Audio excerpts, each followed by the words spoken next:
I'm Ann Trujillo with your Denver 7 update. What the nation wants to know right now is how it was allowed to happen. The U.S. Capitol Police Force was clearly understaffed and unprepared for Wednesday's riots. And now 5 people are dead, among them a Capitol police officer.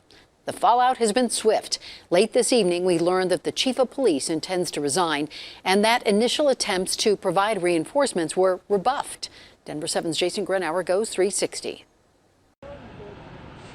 In Washington, truckloads of fencing arrived and were set up as major questions linger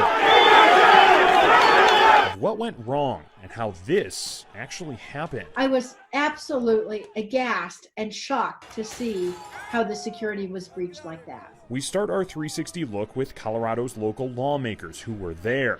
Congresswoman Diana DeGette was inside the chambers as rioters stormed the building and tried to break in. Oh, we're going to find out what went wrong. We're going to find out what went wrong. But it's obvious to me that it was woefully poor preparation by the Capitol Police. If this were a military operation that I were a part of, instantly the chain of command would have already been relieved. Congressman Jason Crow, also inside the chambers at the time, is calling for people's jobs. The Sergeant at Arms has already tendered his resignation, and that resignation will be accepted. We are encouraging the Chief of the Capitol Police to do the same. The chief of the U.S. Capitol Police, Stephen Sund, did announce his resignation late Thursday following pressure from members of Congress and his own police union to do so. Earlier in the day, he released a statement defending the department, writing that the force had a robust plan established to address anticipated First Amendment activities. But make no mistake, these mass riots were not First Amendment activities. They were criminal, riotous behavior. We failed. We did not secure the Capitol. The former chief of the Capitol Hill Police, Terrence Gaynor, calling out his former department for not being prepared.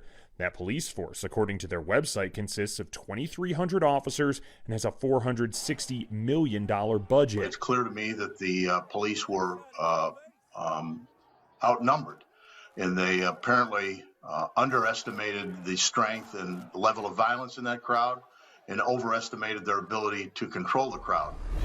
And in another 360 perspective, the mayor of Washington, D.C., calling on the new Congress to investigate what happened through a bipartisan commission. To understand the catastrophic security failures that happened at the Capitol on January 6, 2021. Even though it was D.C.'s mayor who pushed back on the need for federal reinforcements, writing in a public letter earlier in the week that D.C.'s police force was prepared for the week's activities. And finally, to add to all this, CNN is reporting tonight that it was Vice President Mike Pence who finally called in the National Guard to help handle the situation at the Capitol after President Trump initially resisted.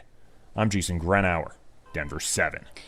Thanks for watching this Denver 7 update. Make sure to download the Denver 7 app for your smartphone to get breaking news and alerts around the clock. I'm Ann Trujillo.